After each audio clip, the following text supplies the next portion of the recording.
Hi, welcome to The World According to Steph, Episode 6. Well, it's later in the day. It's kind of tough for me right now. Some things have happened in my life that I know will be alright. I know the Creator, or God, or whatever we wish to call God, will take care of it. I know that I have to learn to be patient and to accept things as they are. And I also know that everything is temporary, and this is just temporary, just like everything else in my life has always been. There is no finality to anything, not even losing people we love.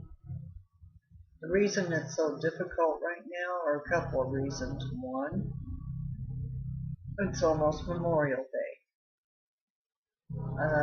Around this time, this is my second Memorial Day after losing my precious son, who was in the Army. We're not totally sure how he died. My family and I do have our suspicions.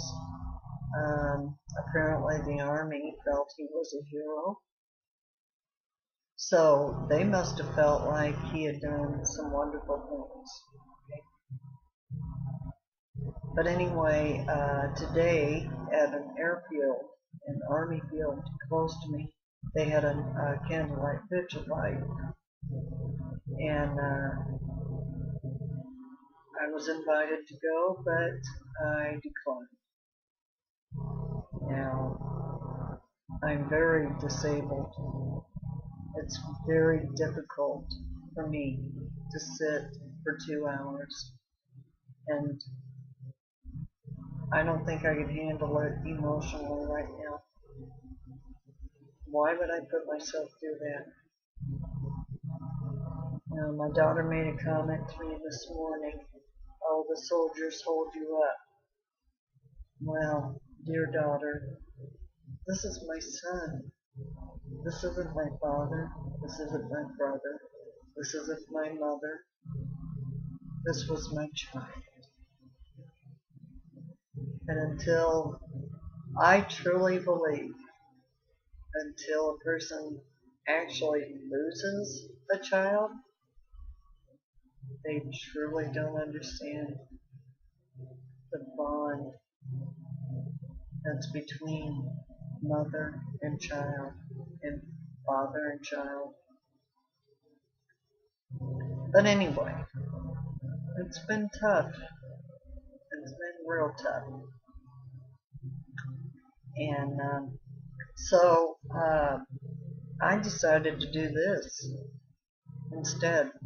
Now, I have some videos where I have actually read a little book on metaphysics. It's called The Laws of Living.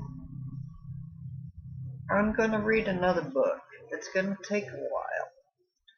I won't spend my whole time on my episodes reading the book, but parts of the episode are going to be about this book, okay?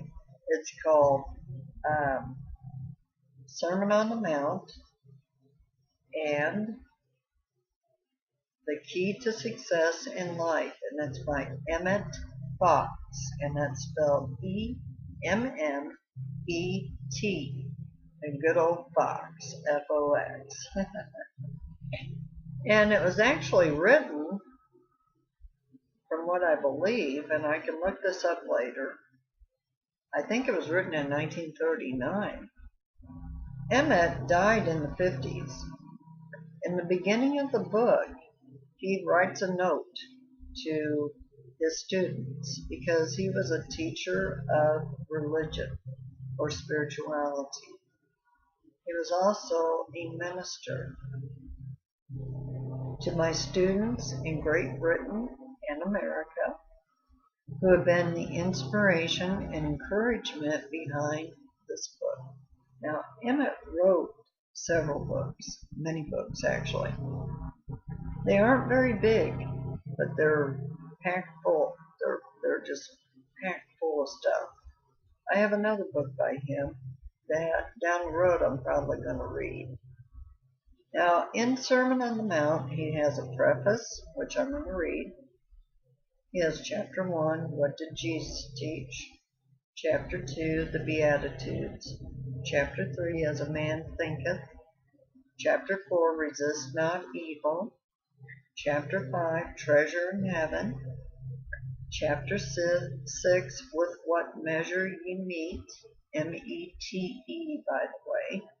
We'll get into that. Chapter 7, By Their Fruits. And then it talks about the Lord's Prayer. And then he actually says or writes the Lord's Prayer. And then there's copyright information, which it was actually copyrighted in 1934. So that was a long time ago. Then in 1935 and 1938, it was recopyrighted because changes were made. Now, I understand a lot of this now. The original copyright was actually in 1932. So the point is, though, about all of this, is that it goes way back a long time ago. Do we think we have something new going on in our world on metaphysics? Heck no. It's been around since the ancients. Okay, the publisher is mainly, well, it's in 4 different countries, so it's all over the place. And let's see, getting back to where we want to be. Now, Emmet Fox was born in 1886 and he died in 1951. That was before I was born, by the way. Was a scientist, philosopher, and spiritual teacher who lectured widely on his method for tapping the realm of infinite power. His other books include Alter Your Life and Power Through Constructive Thinking, and he has a lot of other books, as a matter of fact. I'm not going to tell you where to visit right now, so that's not important. What is important, though, is for us to get back to the beginning and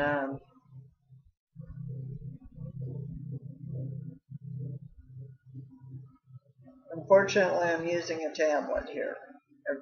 Y'all know what a tablet's like. Sometimes they can be pretty messy. Okay, here we go. Now,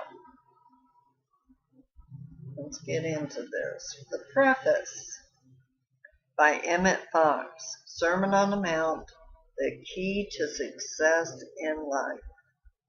This book is the distilled essence of years of Bible and metaphysical study. And of the many lectures I have delivered, it would have been easier to have made it twice its present length. My object, however, is to present the reader with a practical manual of spiritual development. And with this end in view, I have condensed the subject matter into the smallest compass possible, because as every student knows, conciseness of expression is the greatest assistance in mastering any subject. And having been a college student, believe me, I know. Do not imagine that you can assimilate all that it contains in 1 or 2 readings. Trust me, I've reread this many times. It should be gone over again and again. until you have thoroughly grasped the utterly new look upon life and the absolutely fresh scale of values which the Sermon on the Mount presents to mankind. Only then will you experience the new birth. The study of the Bible is not unlike the search for diamonds in South Africa.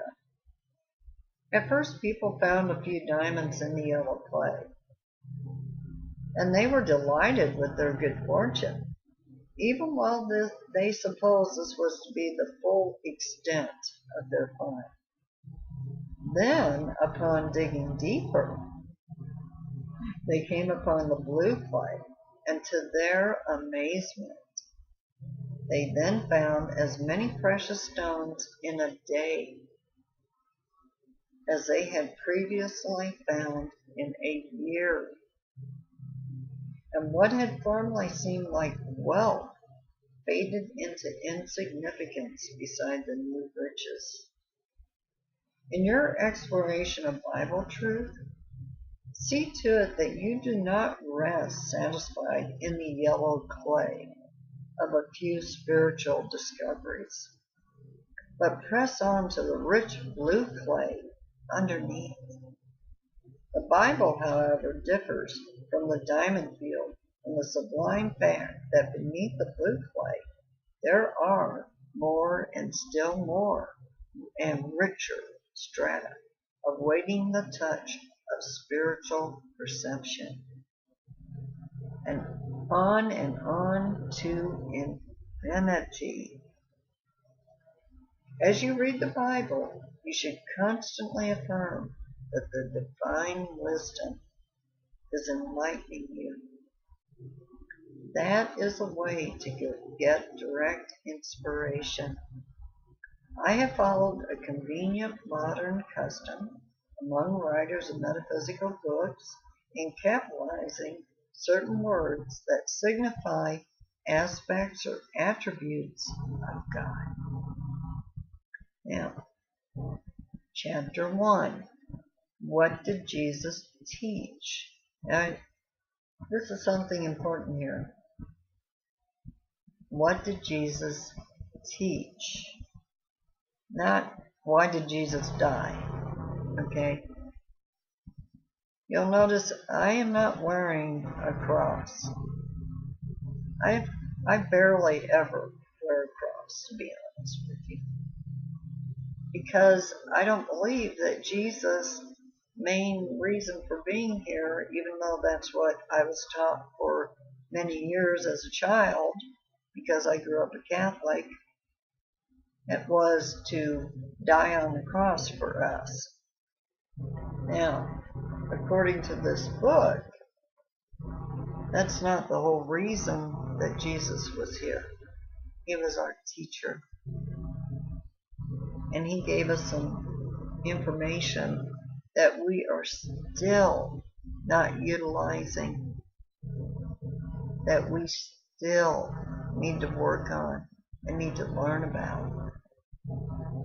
So, unfortunately, I'm not going to have time to start chapter 1 in this session, but I am going to read it in the next one, or I'm going to start. And then after that, we're going to get into the Beatitudes. Boy. Now, I'm going to warn you right now that what he teaches us out of that Bible, out of the Bible that everybody has, a St. James Bible that most Christians use, we're going to learn something brand new. Or to some people, it will seem like it's brand new. I promise you that. But anyway, remember, this is a book. I didn't write it. It was written by Emmet Fox. It's a wonderful book, and I do want to share it with you. Thank you for visiting me. And please pray for me right now. I am going through a very difficult time, but I know that God, my Creator, will get me through this. Thank you.